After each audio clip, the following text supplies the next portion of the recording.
I'm shaking, drinking all this coffee. These ایک دفعہ کا ذکر ہے کہ ایک خرگوش اور چڑیا دونوں دوست تھے۔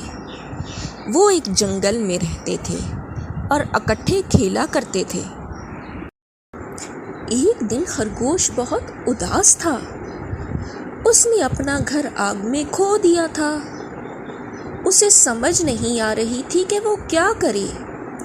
چڑیا یہ سب دیکھ رہی تھی۔ اس نے فیصلہ کیا کہ وہ خرگوش کی مدد کرے گی۔ چڑیا اڑ کر درخت کی چوٹی پر جا بیٹھی۔ اس نے ادھر ادھر دیکھا۔ اسے درخت میں ایک بڑا خالی سوراخ نظر آیا۔ چڑیا اڑتی ہوئی واپس خرگوش کے پاس آئی اور اسے سوراخ کے بارے میں بتایا۔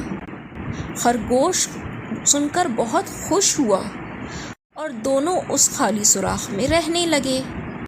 چڑیا اور خرگوش کئی سالوں تک اس سوراخ میں ساتھ رہتے تھے اور دونوں خوش بھی بہت تھے۔ دونوں اکثر ایک دوسرے کی مدد بھی کرتے تھے۔ ایک دن ایک لومڑی جنگل میں آئی۔ لومڑی کو بہت بھوک لگ رہی تھی۔ وہ کھانے کو کچھ ڈھونڈ رہی تھی۔ اس نے خرگوش کا سوراخ دیکھا اور اندر جانے کا فیصلہ کیا۔ لومڑی سوراخ میں گئی۔ اس نے خرگوش کو دیکھا۔ خرگوش لومڑی کو دیکھ کر بہت خوفزدہ ہوا۔ اسے سمجھ نہیں آ رہی تھی کہ وہ کیا کرے۔ چڑیا دیکھ رہی تھی کہ کیا ہو رہا ہے۔ وہ خرگوش کی مدد کرنے نیچے اڑ کر گئی۔ اس نے لومڑی کی آنکھوں میں چونچ ماری جس سے لومڑی بھاگ گئی۔ خرگوش نے اپنی جان بچانے کے لیے چڑیا کا شکریہ ادا کیا۔ اس نے چڑیا سے کہا کہ وہ کبھی بھی نہیں بھولے گا کہ چڑیا نے اس کے لیے کیا کیا۔ چڑیا نے مسکرا کر کہا کہ مجھے خوشی ہے کہ میں مدد کر سکی۔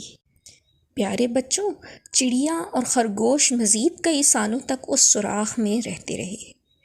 دونوں بہت خوش تھے اور دونوں ایک دوسرے کی مدد بھی کرتے تھے۔ پیارے بچوں، ہمیں اس کہانی سے یہ سبق ملتا ہے کہ ہمیں ایک دوسرے کی مدد کرنی چاہیے اور مشکل وقت میں ایک دوسرے کا ساتھ دینا چاہیے۔